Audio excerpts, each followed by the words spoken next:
Ilang araw matapos ang magkakasabay na dilubyong hatid ng mga bagyo at habagat, may natagpuan na namang katawan sa Marikina River. Nakadapa at palutang-lutang ang nakitang bangkay ng isang lalaki, isang grupo ng mga mangingisda ang unang nakapansin sa katawan sa ilog. Doon so may mga ano na yon.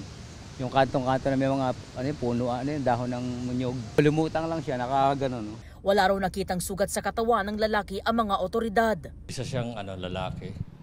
Then wala siyang pantaas, naka-short pants ng black, then short hair, medium build, 30 to 35 years old, and approximately 5'4" ang height. Walang nakitang injuries sa external sa katawan, so probability na nalunod siya. Nitong Miyerkules ng hapon nang may natagpuan ding bangkay sa Marikina River. May pagdurugo sa kanyang mukha, naka-shorts at wala ring suot pang itaas ang bangkay na may tattoo sa kanyang likuran. Ayon sa pulisya, walang report sa kanila na may mga nawawalang residente. Nagdaan na bagyo at yung habagat, walang reported dito sa Marikina na casualties at mga missing person. Baka galing sila sa ibang lugar at naanod.